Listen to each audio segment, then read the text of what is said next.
Bonjour à tous, bienvenue à bord des interviews Histoire de Timeline. Je reçois aujourd'hui pour la première fois Arnaud Guérin, géologue, photographe et auteur, et je suis ravi de vous recevoir, Arnaud, pour votre livre « Une histoire de l'exploration des volcans » chez Glénat. Bonjour à vous. Bonjour. Le livre est magnifique, d'abord parce que quand c'est Glénat, il y a des images qui sont somptueuses en plus. Il retrace l'aventure scientifique, humaine, technique de celles et ceux qui ont tenté de comprendre les volcans. Il est vraiment pensé comme une histoire visuelle. C'est un peu comme ça que vous l'avez conçu ? Oui, en fait, j'aime bien l'idée que le lecteur puisse se balader dans le temps, puisse picorer au fil des grandes figures qui vont jalonner cette histoire.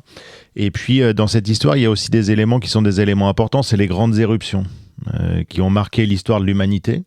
Ça marque la mémoire commune des hommes. Et puis, le scientifique que je suis redonne une profondeur de champ sur la connaissance scientifique, sur les grandes questions qu'on s'est toujours posées. C'est-à-dire, les volcans, c'est quoi ? Ça relève de quoi ? Ça relève de quel phénomène ? Est-ce qu'il y a du feu à l'intérieur de la Terre ? Est-ce que c'est vraiment du feu ? Et puis derrière, bien sûr, quand on a des phénomènes qui sont aussi spectaculaires, est-ce que c'est des endroits qui accueillent les dieux ? Est-ce que c'est des endroits où il y a des créatures cachées ? En tout cas, il y a toujours une mythologie et on en parle toujours comme ça quand on voyage sur les volcans. J'ai fait une série documentaire pour Arte qui s'appelle Des volcans et des hommes. On avait fait 35 documentaires et un livre chez Glénat d'ailleurs avec Arte Éditions. Et en fait, on s'aperçoit que cette relation entre les volcans et les hommes, elle est primordiale parce que c'est une relation à la nature et qui est une relation phénoménale au sens premier du terme. C'est-à-dire que les volcans, ça a ceci très particulier, c'est que ça remet les hommes à leur place, à leur échelle, à leur dimension. Quand vous êtes sur un volcan actif, vous êtes juste une poussière par rapport à un truc qui vous dépasse totalement en termes d'énergie, qui peut vous réduire en cendres en quelques minutes ou en quelques secondes ou en un claquement de doigts. Et donc les volcans, voilà, j'ai l'habitude de dire que ça exauce le goût de la vie. C'est vraiment ça. C'est joliment dit, effectivement. Alors c'est drôle parce que quand on dit volcan, on pense immédiatement, quand on est français, à Haroun Tazieff. Ouais. On dit à un moment donné, il y a Haroun Tazieff pour les volcans, il y a Cousteau pour la mer. Enfin, on a eu des grandes figures en fait comme ça qui nous ont permis d'en savoir un peu plus. C'est bien ça. Oui, dans l'histoire, en fait, il y a des moments qui sont des moments clés. Là, ça parle d'exploration. Ouais. Il y a eu les explorateurs. L'après-guerre fait qu'on a des explorateurs qui vont être un petit peu ces merveilleux fous volants des volcans, de l'exploration des mondes sous-marins, des montagnes, etc. Et on voit des noms apparaître. Alors, chez les volcans, il y a un bonhomme qui est directement le fils de Vulcain, hein, c'est Haroun Tazieff, qui est un bonhomme complètement dingue dans la façon d'être, c'est-à-dire que c'est un homme de terrain qui arrive et qui débarque là. On est vraiment dans l'après-guerre, c'est-à-dire qu'on arrive avec les Rangers et avec, en tout cas avec les chaussures de montagne, le sac à dos, et on va révéler au monde entier. En fait, lui a compris avant tout le monde le pouvoir d'émerveillement de la nature, et donc il écrit un bouquin qui est fondateur dans la volcanologie pour le grand public. Là, je parle pas de science, hein, je parle c'est Cratère en feu, où on a vraiment cette notion de l'aventure, de la confrontation de l'homme et de la nature. Il va avoir il va développer une culture du volcan qui est totalement exceptionnelle. D'ailleurs, il va se confronter aux tenants de la science, ces hommes de laboratoire et de recherche fondamentale. Ça va donner des combats épiques, l'éruption de la Guadeloupe en 1976 avec un combat titanesque entre deux hommes, Claude Allègre, tenant de la science, tenant de l'université, et puis l'expert de terrain, Tazieff. Bon, c'est Tazieff qui a eu raison. Ils avaient eu des mots, même plus que des mots quand l'un était l'étudiant de l'autre, etc. En tout cas, c'est des affaires d'ego qui ont été complètement aplanis par le volcanisme. Et c'est vrai que la marque de Tazieff, c'est une marque indélébile.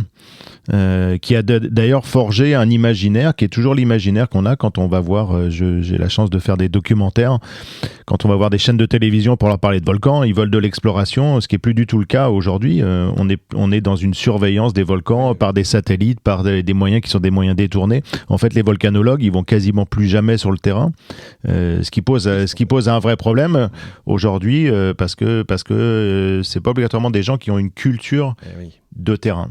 On est toujours dans cette lutte, c'est Aristote-Platon, quoi. C'est l'expérience contre le savoir, le savoir empirique. En fait, l'un sans l'autre, ça n'a pas de sens. Et ce qui est extraordinaire dans les cultures locales, c'est que là, la culture va vous redonner ce sens. Quand vous parlez à un habitant de Stromboli, il va vous parler de Idou. Ça veut dire lui en sicilien, c'est celui qui habite au bout du jardin, qui est le volcan actif sur lequel ils vivent, qui peut leur retirer la vie d'un jour ou l'autre. Quand vous parlez des habitants de l'Etna, ils habitent au pied du Monte Gibello, c'est monte en italien et Djebel en arabe, la montagne des montagnes. C'est, pour un historien que vous êtes, c'est vraiment la quintessence de ce qu'est la Sicile, c'est-à-dire une terre de rencontre tectonique.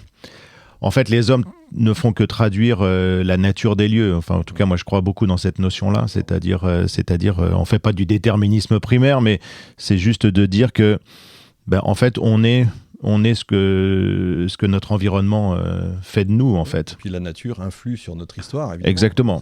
Et toutes les pages le montrent. Alors, sauf une fois, alors j'ai cherché l'éruption du supervolcan de Taupo, je ne sais pas comment on dit. Taupo, ouais. En 182 après Jésus-Christ. Un truc incroyable, alors je ne connaissais pas du tout, vous expliquez le super volcan, l'explosion phénoménale qu'il y a eu, mais je n'ai pas trouvé de conséquences directes sur l'histoire. Alors il y a des conséquences, je crois, au Moyen-Orient. Il y a des archéologues, je l'ai pas développé dans le chapitre là, qui ont trouvé des conséquences, parce que c'est des éruptions qui peuvent avoir des conséquences globales à l'échelle de la planète entière. En fait, des éruptions, on peut avoir des conséquences locales. On peut avoir des conséquences qui sont des conséquences presque, enfin en tout cas régionales, avec des régions du monde entier qui sont touchées par des conséquences directes. Et puis après, il y a les conséquences secondaires, qui sont les changements climatiques liés au volcanisme. Et ça touche, ça peut faire tomber des civilisations entières. On connaît des éruptions en Islande qui ont fait tomber des civilisations à l'autre bout de la planète, en Chine. C'est corroboré. Vous avez dans le livre l'éruption de 1783, l'éruption du Laki, qui est un des éléments fondateurs des premières révoltes qui ont donné la Révolution française, parce qu'on a un changement climatique, les gens ont faim, donc ils vont se révolter contre le pouvoir. En fait, on est dans les grandes causes environnementales. Le géologique, c'est le fondamental. Si vous ne comprenez pas le géologique, vous ne pouvez pas comprendre le reste. Exact. Est-ce que ça veut dire que maintenant, les historiens doivent prendre vraiment en compte, justement, la nature, les volcans, en fait, les nuages aussi? Oui, le métier que vous faites, le métier de vulgarisateur, le métier que je fais aussi, je pense qu'on est vraiment au centre des enjeux d'aujourd'hui. C'est-à-dire que l'un comme l'autre, on a fait des études universitaires longues, où on disait que ceux qui étaient dans le bâtiment d'en face, ils comprenaient pas, parce que c'était nous qui avions le savoir. Oui, ça c'était détestable. Voilà, c'était totalement détestable, et c'était le monde universitaire où chacun s'octroyait un pouvoir parce qu'il avait soi-disant le savoir.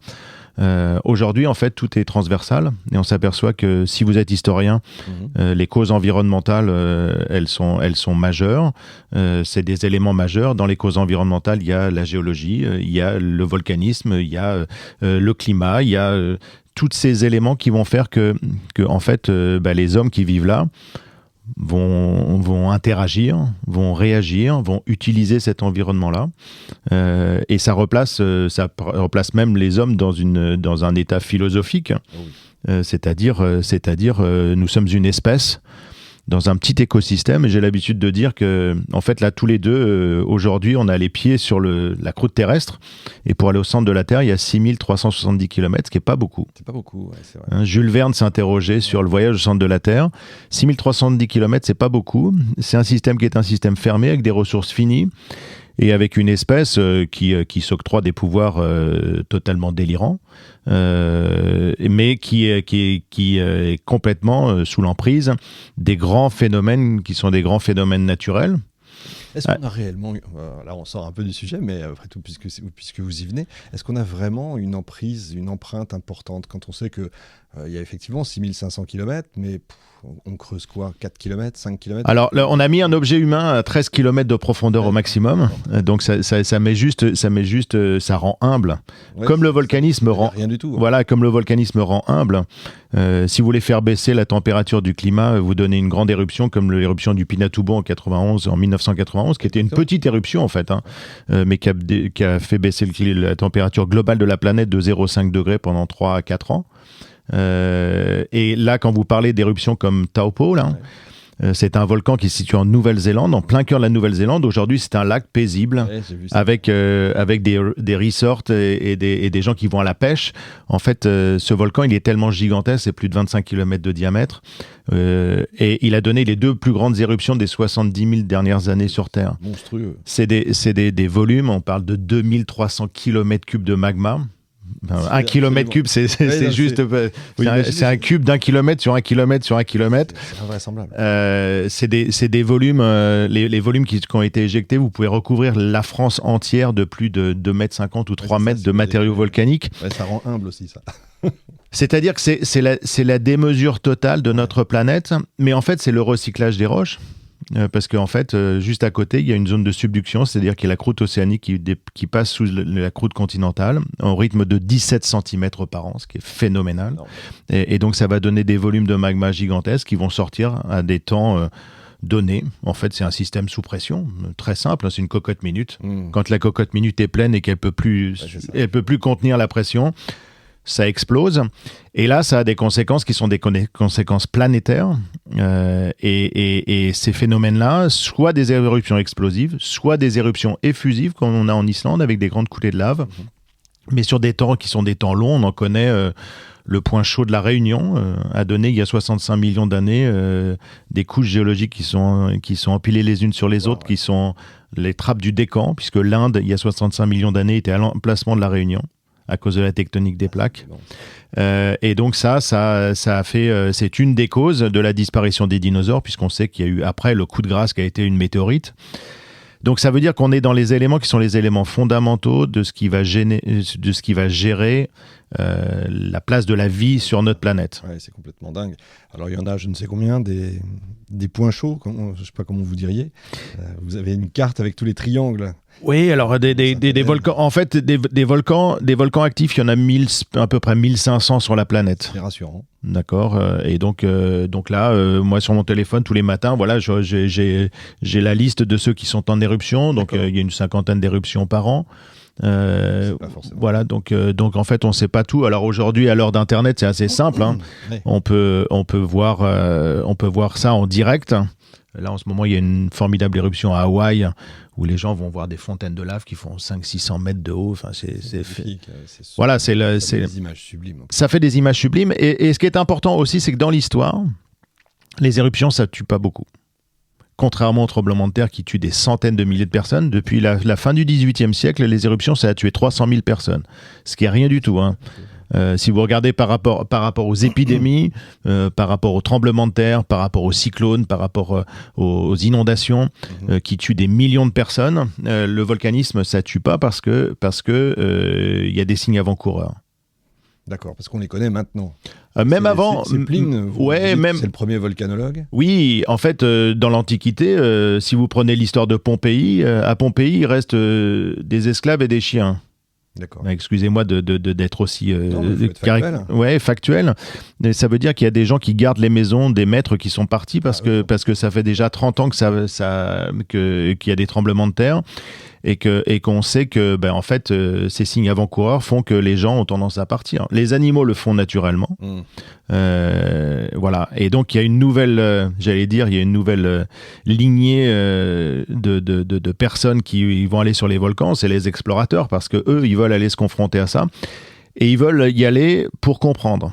Le premier d'entre eux c'est Empédocle, philosophe de l'Antiquité grec, qui va monter sur l'Etna, se mettre au bord du cratère de l'Etna, et je vous invite à faire ça un jour.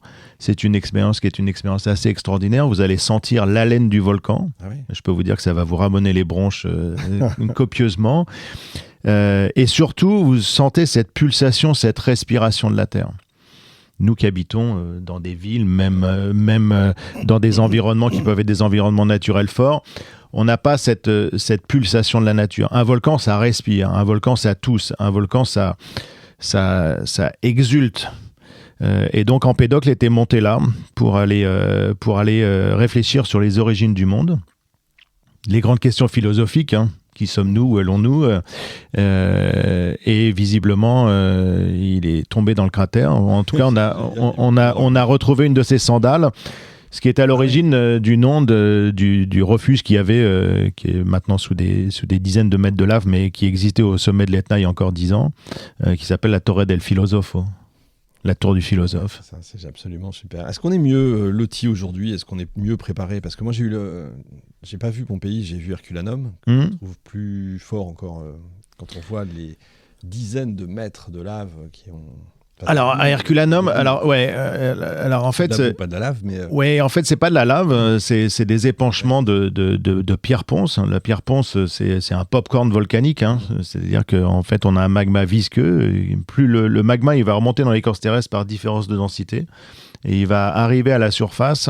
Il y a moins de pression, donc les gaz se détendent, donc ils vont prendre plus de place, et d'un seul coup, c'est une machine à popcorn. D'un seul coup, quand on a un magma très visqueux avec beaucoup de gaz à l'intérieur, eh bien, quand ça arrive, ça va se détendre de manière très, très puissante, et ça va donner des épanchements de gaz qu'on appelle des nuées ardentes ou coulées pyroclastiques. Et ça va partir à des vitesses qui sont des vitesses énormes, plusieurs centaines de kilomètres heure, des températures qui vont jusqu'à 700 degrés. Et c'est ce qui est arrivé lors des premières phases de l'activité d'un volcan qu'on appelle aujourd'hui Vésuve, mais le Vésuve que vous allez voir quand vous allez à Naples, c'est pas le volcan qui rentre en éruption en 79 après Jésus-Christ. Le Vésuve, c'est le cône moderne qui est à l'intérieur d'une caldeira, c'est-à-dire un cratère d'effondrement sur lui-même. Le volcan s'est effondré sur lui-même, d'un volcan qui s'appelait Monte Somma. D'ailleurs, si vous allez au musée archéologique de Naples, vous voyez des fresques qui montrent le Monte Somma avec des vignes. C'était un volcan qui... Oui, j'ai vu ces fresques et je ne comprenais pas, effectivement. Voilà, c'est les volcans, ce qu'il faut bien voir, c'est que pour la majorité des hommes, les volcans, ça donne la vie. Bien sûr, les volcans, c'est un tas de cailloux qui est poreux, donc l'eau va rentrer à l'intérieur, il va y avoir plus d'eau qu'ailleurs, les roches y sont fertiles, donc il y a beaucoup d'intérêt pour les gens à y vivre. C'est incroyable. Et donc globalement, les gens...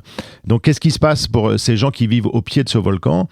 Le volcan, beaucoup de signes avant-coureurs. 30 ans avant, il y a une grosse crise sismique qui détruit une partie de Pompéi. On est en train de reconstruire la ville quand l'éruption arrive. Et à Herculanum, ils sont situés plus proches. En fait, le volcan va exploser vers la mer. Et donc ces gens vont être balayés. Cette fois-ci, les gens se sont réfugiés dans les abris à bateaux qui sont face à la mer. Et en fait, les gens vont être touchés par ces nuées ardentes. Alors la nuée ardente, c'est simple, c'est comme une avalanche. Mais en plus, c'est chaud. Il n'y a pas de frottement à l'intérieur. Il y a des blocs qui peuvent être gigantesques qui se baladent là-dedans, qui peuvent faire la taille d'un immeuble. Donc on est totalement dans la démesure. Quand ça arrive dans l'eau... ça va évaporer l'eau, donc ça va reprendre de la puissance. C'est des phénomènes qui peuvent s'affranchir de la gravité, c'est-à-dire ça peut remonter des pentes. Et quand ça arrive à Herculanum, en fait, les gens subissent exactement comme s'ils étaient dans le piston d'une seringue. C'est-à-dire qu'ils vont être comprimés. Là, le corps humain peut résister. Et immédiatement après, ils sont décomprimés. C'est-à-dire que là, d'un seul coup, toutes les parties molles de votre être, de votre corps explosent, les yeux, le poumon. Et c'est pour ça que les gens, en fait, quand vous les voyez, ils ont acquis une raideur cadavérique qui est en fait l'expression. Vous les voyez, ils ont les mains devant le visage, ils voient quelque chose arriver, ils se protègent. Et là, d'un seul coup, ils sont explosés et donc les parties molles vont brûler pour partie et ils vont être recouverts par ces cendres. Alors à Pompéi, c'était autre chose, c'était des retombées de ponce au départ, et donc les gens ont été enfouis, ce qui a permis à des archéologues, quand on a retrouvé les sites au XVIIIe siècle, de pouvoir couler du plâtre à l'intérieur. Les parties molles ont été dissoutes, elles ont pourri en partie, et donc elles ont laissé ces cavités qui ont la forme des corps, ce qui est extrêmement émouvant, puisque là, on a l'apparence des gens qui vivaient là. Ouais, c'est vrai. Et donc aujourd'hui, on est mieux lotis, on est mieux armés. Il y a des photos à la fin d'ailleurs, vous montrez du ciel une explosion. Ouais, l'éruption du Tonga là, il y a 3 ans, qui est une éruption absolument gigantesque. Hein. Et là, on les regarde de l'espace. En fait, ce qui est extraordinaire aujourd'hui, c'est qu'on n'a plus besoin d'aller sur les volcans. En fait, les satellites, les outils embarqués, les drones, l'ensemble des caméras, de la robotique, enfin de tout, permet de pouvoir aller prendre des informations scientifiques, des éléments factuels qui vont permettre de pouvoir connaître l'état de santé du malade. En fait, le volcanologue, c'est un médecin, mais qui fait de la téléconsultation, en fait. C'est pas bête. Et donc aujourd'hui, le métier de volcanologue, c'est ça. L'élément le plus fondamental là-dedans, c'est pas la science, la connaissance de la science. En fait, c'est toujours et là, il y a des volcanologues célèbres dont je parle, qui est un couple qui s'appelle Maurice et Katia Kraft. Ouais. Et Maurice Kraft disait, un volcan en éruption, c'est un bâton un volcan actif, c'est un bâton de dynamite dont on sait que la mèche est allumée, mais on connaît pas la longueur de la mèche. C'est ça. C'est exactement ça. C'est-à-dire que aujourd'hui, on sait prédire. En ce moment, en Islande, qui est un pays que je connais très bien, où je vais extrêmement souvent, on sait qu'il va y avoir une éruption. On connaît le volume de magma qu'il y a sous la croûte terrestre, qui est complètement dingue. Hein. On est capable de mesurer ça. On sait qu'en se baladant à quelques centaines de mètres sous vos pieds, il y a un volume de magma gigantesque et on ne sait pas quand est-ce que ça va rentrer en éruption. Et c'est lequel ? C'est celui dont C'est le Fagradafjord, en tout cas à côté, là, dans la péninsule de Reykjanes. D'accord. Ce qui est intéressant aussi, c'est que vous me parlez de la surveillance. Mais il y a un élément qui a à voir avec votre métier d'historien, c'est que le géologue, c'est aussi un historien. Oui. C'est-à-dire que c'est un historien de la Terre, c'est un historien aussi des éruptions. C'est-à-dire que pour anticiper ce que le volcan va être capable de faire, on est obligé de connaître le passé. Et nous, les strates, les couches géologiques, ce qu'on appelle les téphras, c'est-à-dire les retombées volcaniques, c'est les pages du livre que l'on va donner à la connaissance de la science. Et il faut dire que notre science est extrêmement jeune, hein. Je vous rappellerai juste, c'est que la théorie de la tectonique des plaques, c'est très récent. C'est 1974. C'est invraisemblable. Donc ce qui est complètement, j'allais dire, dingo dans l'histoire, c'est-à-dire que on a l'impression qu'on connaît la dynamique de notre planète depuis extrêmement longtemps. Ben non. En fait, et c'est l'intérêt de ce livre, oui, je suis d'accord. C'est-à-dire de remettre la perspective dans l'histoire. Ouais. Voilà, de remettre la perspective et de remettre aussi les grands enjeux de la planète. Quand Jules Verne écrit Voyage au centre de la Terre, on est au milieu du 19e siècle, il y a 2 écoles qui sont les plutonistes d'un côté et les neptunistes de l'autre. Alors c'est ça que j'ai pas... Je voulais justement vous interroger sur ça, c'est quoi les fameux neptunistes ? Alors les neptunistes, ils pensent qu'il y a un océan central. En fait, à l'époque... Et ils n'avaient pas tort, visiblement, puisque... Alors, ils pensent qu'il y avait un océan central et les plutonistes pensent qu'il y a un feu central. Donc, Jules Verne, il est neptuniste. Il prend, et d'ailleurs, si vous lisez Voyage au centre de la Terre, je vous invite à le faire. Oui, il y a longtemps. C'est un bouquin extraordinaire, puisque en fait, il agrège toutes les dernières connaissances de la planète sur les dinosaures, les iguanodons bernissards qu'on vient de trouver en Belgique, les cristaux géants de Carlsbad aux États-Unis, etc. Et puis, les connaissances sur le fait qu'en fait, il prend parti. Il y a un océan pour lui. Hein. Pour lui, il y a un océan que le professeur Lidenbrock nomme de son nom, en bon universitaire qu'il est, l'humilité normale. Et donc ça, c'est un fait. En face, il y a les plutonistes. Et un des pères de la géologie moderne, qui s'appelle James Hutton, qui est écossais, tient cette école de pensée qui repose sur le fait que, en fait, ce qui sort du volcan, c'est du feu. Alors, en fait, c'est pas du feu, il n'y a pas de combustion. En fait, on va découvrir à la fin du 19e siècle la radioactivité, qui est une des sources de la chaleur centrale de notre planète et du côté tellurique de notre planète. Et donc ça va révolutionner la façon d'envisager les choses. Donc c'est les plutonistes qui avaient plutôt raison, mais on n'avait pas encore les derniers éléments de la science. C'est exactement comme pour la tectonique des plaques. C'est ça. J'aurais pu mettre dans le livre Alfred Wegener. C'est vrai. On en sortait un peu des volcans, mais Wegener, 1912, il a cette intuition géniale de tous les gens qui ont compris tout avant tout le monde. Il se bat contre les tenants de l'académisme et de la science. Et en fait, on va collecter les preuves pendant tout le XXe siècle. Et en 1974, voilà, on peut faire ce qu'on appelle la théorie unifiée de la tectonique des plaques avec les preuves scientifiques, puisque là, on est dans une démarche scientifique, c'est-à-dire une démarche qui est contradictoire. Et donc, ça révolutionne la façon de voir notre planète. Effectivement, ouais, je devrais faire une émission sur lui, d'ailleurs, sur la façon dont il s'est battu. Donc, a priori, on est mieux lotis, en tout cas, on sait les prévoir.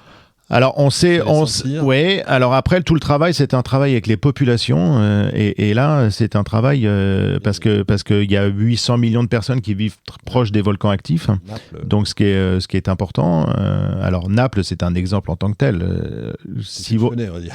Oui, en fait, si vous regardez quand vous êtes à Naples, quand vous regardez le Vésuve. Si vous vous baladez là sur les collines du Vomero, on est au-dessus de la ville de Naples, c'est magnifique. Au niveau de l'architecture, c'est magnifique. La baie est une des plus belles baies du monde. Et vous avez en face Il Vesuvio, le volcan. Voilà. En fait, quand vous regardez ça, vous regardez juste le petit volcan de la région. D'accord. Parce qu'en fait, le danger, il est dans votre dos. Voilà. Il s'appelle les Champs Flégréens. C'est la région de Puzzol, avec la Solfatara, etc. Qui est là, cette fois-ci, un super volcan. Et en fait, si vous voulez connaître ça, il faut descendre sous la ville de Naples. Vous descendez à 40 mètres de profondeur, vous allez voir les carrières qui ont été exploitées par les Grecs, qui étaient des gens de pays volcaniques. Et ils exploitent un tuf, qui est le tuf jaune, qui est issu d'une super éruption de ce volcan, qui est un volcan qui a beaucoup d'activités en ce moment, beaucoup d'activités sismiques, qui a donné sa dernière éruption en 1538 avec le Monte Nuovo. Et ces événements-là, c'est des événements qui ont touché l'Europe entière, s'il y avait ce type d'éruption aujourd'hui. Et donc ça donne la couleur à la ville de Naples. C'est des éruptions qui sont des éruptions absolument cataclysmiques, qui donnent des dépôts de plusieurs centaines de mètres de profondeur, d'épaisseur.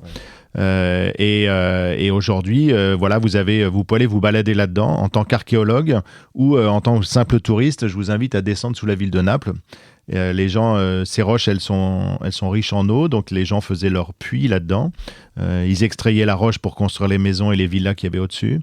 Et aujourd'hui, on y fait pousser du basilic bio. C'est une des villes les plus polluées du monde.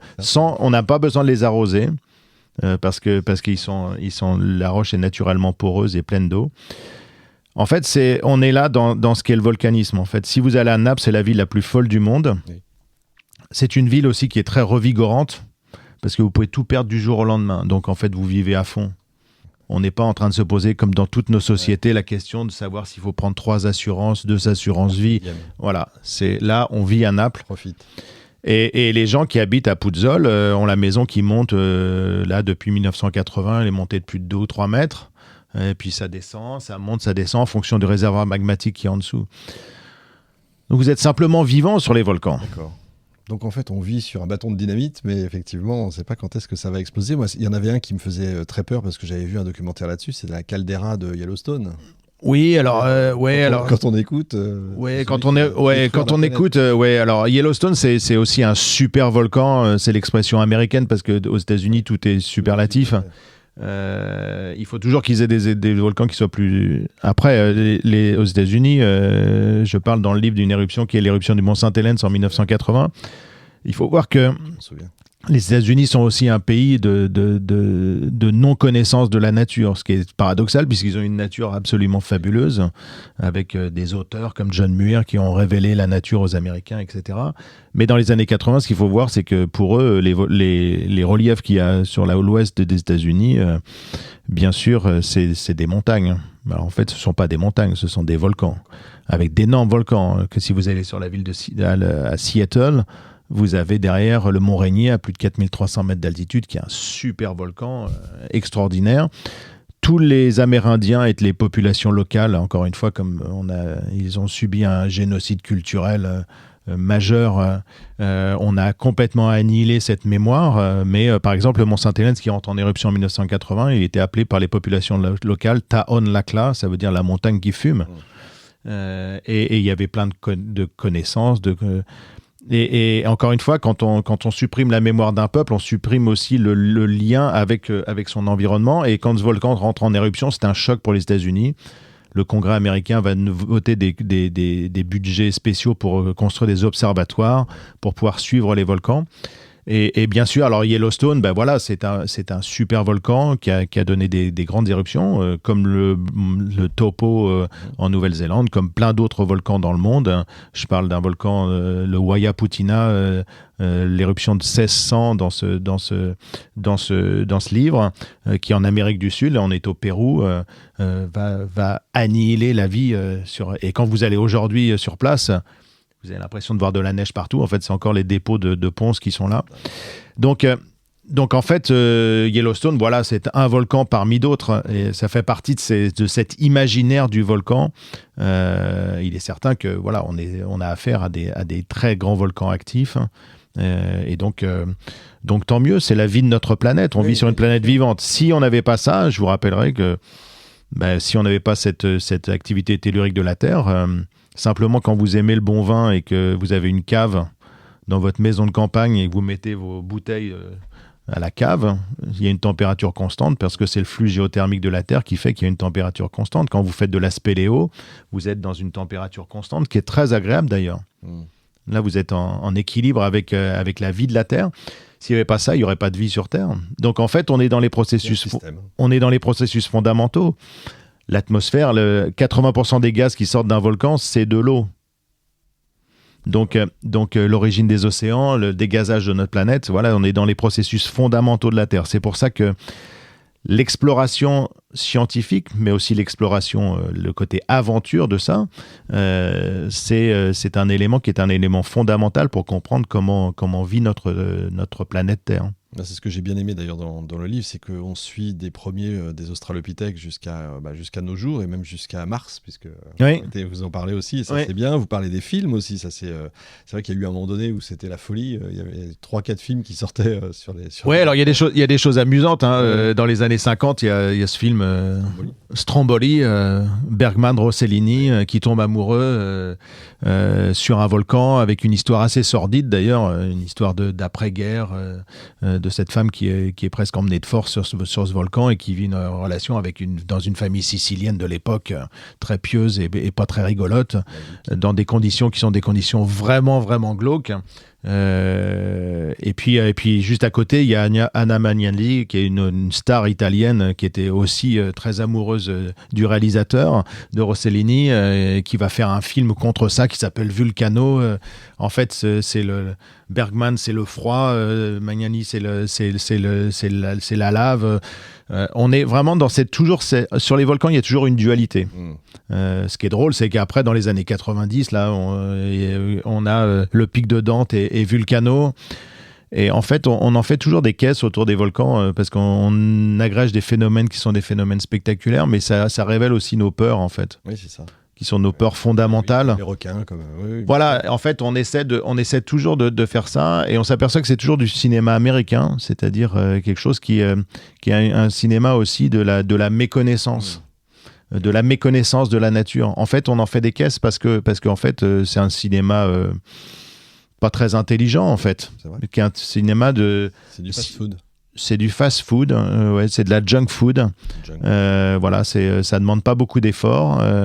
Mais il y a des éléments qui sont des éléments aussi intéressants parce que ça met aussi l'homme face à la nature et ça pose la question qui est la question fondamentale, c'est où est-ce qu'on se place par rapport à la nature? Est-ce qu'on fait partie du système ou est-ce qu'on regarde le système? Et là, on est dans les grandes questions qui nous concernent aujourd'hui. On est bien d'accord. Est-ce qu'il y a un volcan, ou plusieurs d'ailleurs, qui restent des mystères, qui on les comprend pas, ou on ne sait pas Il y a des volcans mystères. L'étude de la glace dans les calottes polaires.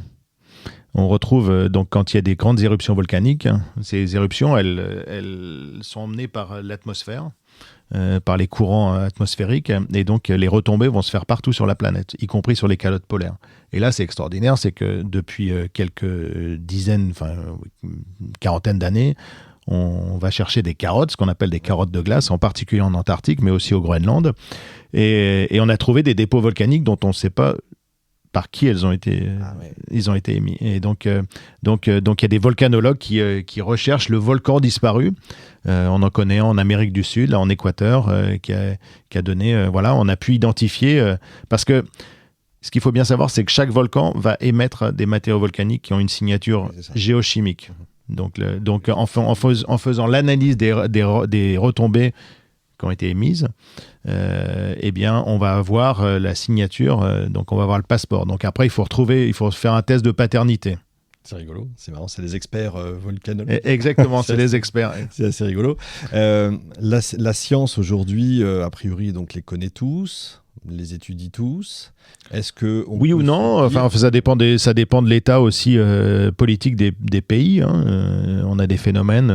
Si vous allez en République démocratique du Congo, qui n'est démocratique que le nom, aujourd'hui, la ville de Goma, on a vu il y a quelques années la lave traverser, comme dans les films catastrophes américains, la ville en quelques minutes avec la vidange d'un lac de lave du Nyiragongo qui est juste à côté.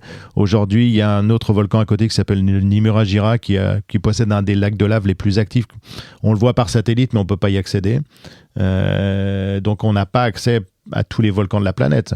L'éruption de Hunga Tonga aux îles Tonga, là, il y a 3 ans, c'est une éruption, c'est un île volcan qui est en train de naître, mais dans un contexte explosif, qui a donné un panache qui est monté à 50-60 km dans l'atmosphère. On a juste observé ça par satellite. Alors les gens des Tonga qui habitaient à 50-60 km de là ont cru à la fin du monde. Oui, j'imagine. Oui. Donc c'est aussi ça les volcans, c'est-à-dire que ça a nourri l'imaginaire de l'humanité. D'accord. Pour finir, est-ce qu'il y a un risque quand même d'un volcan qui pourrait annihiler, comme c'est arrivé dans l'histoire de la planète, qu'on lit dans votre livre, annihiler toute vie ? En fait, la géologie, c'est jamais biblique. Donc, non, je dis sous forme de boutade, c'est-à-dire que ça va jamais punir les hommes, en fait. Ce qu'il faut regarder, c'est l'histoire. Si vous allez à Clermont-Ferrand, si vous avez place de Jaude, qui est la grande place centrale de Clermont-Ferrand, c'est un mare, un cratère d'explosion. D'accord. C'est l'interaction eau-magma. D'ailleurs, si vous descendez dans les caves de l'hôpital qui est juste à côté, de l'ancien hôpital qui est juste à côté, vous voyez tous les dépôts les uns sur les autres qui marquent cette activité. Les volcans d'Auvergne, c'est 6700 ans la dernière éruption. Ça veut dire qu'on connaît pendant juste l'activité de la chaîne des puits des arrêts pendant 15 000 ans. On sait qu'il y a du magma en dessous, on sait qu'il y a un système de failles, que les Alpes continuent à se plisser. Donc il peut y avoir des éruptions, y compris en France. D'accord. En fait, c'est pas vivre dans un environnement à risque, c'est pas un problème, bien au contraire. Il y a un homme que j'avais rencontré dans le cadre des documentaires là, à l'Etna, au Stromboli, pardon. Il est producteur d'olives et il me dit il fait les meilleures olives du monde, sans être chauvin. Ça, il exporte ça dans les meilleures tables de la planète. Voilà, il fait. Et il me dit, je lui parlais d'Idou, là, son voisin. C'est-à-dire, il vit à Ginostra, qui est un petit village qui est vraiment sur la pente du volcan, entre la falaise, la mer, et c'est un des plus beaux endroits de la planète. Et derrière, vous avez le cratère. Et il me dit, en fait, là, il a 72 ans ou 73 ans. Il me dit, depuis 72 ou 73 ans, j'ai vécu 30 secondes de frayeur extraordinaire quand une bombe volcanique est venue écraser et rentrer dans la salle à manger. D'accord. Il me dit, autrement, c'est le plus bel endroit du monde. Il dit, je vis là, je vis tranquille, je vis bien de mon métier. Il avait fait ses études ailleurs et en fait, il était revenu vivre là où il y a cette pulsation de la Terre, en fait. Et donc aujourd'hui, si on parle simplement de risque, en fait, on réduit ça à une vision qui est une vision purement européenne, d'une vision, on est quasiment les seuls à avoir, les Occidentaux, on est quasiment les seuls à avoir cette vision. Ça pose la question d'ailleurs des grands, de la religion, du monothéisme, etc., de cette place par rapport à la nature. Mais pour 90% de l'humanité, les volcans, c'est positif. D'ailleurs, les volcans, 95%, ils sont féminins. C'est eux qui donnent la vie. Donc ils sont capables de la reprendre, mais c'est anecdotique par rapport à ça. Là où ça pose des questions, c'est quand on laisse les populations locales, comme en 1902 au pied de la montagne Pelée. Ouais. On les laisse là parce que il y a des contraintes qui sont des contraintes absolument ridicules, mais qui vont tuer. C'est-à-dire, par exemple, il y a les élections, mais que le préfet laisse la population locale là. alors qu'on doit les évacuer, parce qu'on se dit qu'on peut peut-être quand même organiser les élections. Donc en fait, ce qui est intéressant dans le volcanisme, c'est ce lien, cette interpénétration de l'humanité, de l'histoire, de la science et du phénomène fondamental qui est la vie de la Terre. C'est tout ce qu'on lit justement dans votre super livre, Une histoire de l'exploration des volcans. Arnaud Guérin, vous êtes formidable. Merci. Ce livre. J'adore. Ça m'a donné envie d'aller chercher en me disant tiens, mais je connaissais pas ça. Tiens, il faudrait peut-être parler de ça, effectivement. Moi, je me souviens bien sûr du Mont Sainte-Hélène. Le volcan dont on n'arrive absolument pas à prononcer le nom, là, Eyjafjallajökull, je sais pas quoi. Alors, c'est simple. C'est simple. Il faut que vous soyez normand comme je le suis, puisque en Normandie, on parle. En fait, on parle la langue norroise. Ouais. C'est les noms de lieux chez nous traduisent ça d'ailleurs. Et la langue norroise, c'est l'islandais d'aujourd'hui. Et donc, ça s'appelle Eyjafjallajökull. Voilà. Jökull, le glacier. Eyjar, les îles. Et Fjöll, la montagne. Le glacier de la montagne des îles. Encore une fois, les Scandinaves, quand ils sont arrivés en Islande, ils ont décrit ce qu'ils avaient sous les yeux. Logique. Juste en face, il y a des îles qui s'appellent les îles Vestman, qui s'appellent Vestmaneyjar, parce que les Scandinaves, quand ils sont arrivés avec des esclaves celtes, qui se sont révoltés contre leur maître et qui sont partis vivre dans ces îles jusqu'à ce qu'il y ait une vendetta et qui les zigouille tous. Mais depuis ça porte ces noms. Donc encore une fois, dans la nature, il faut toujours écouter les peuples premiers ou les gens qui sont arrivés là et qui décrivent la nature des lieux. Je suis d'accord. Merci beaucoup. Merci. On se revoit absolument. Merci à vous.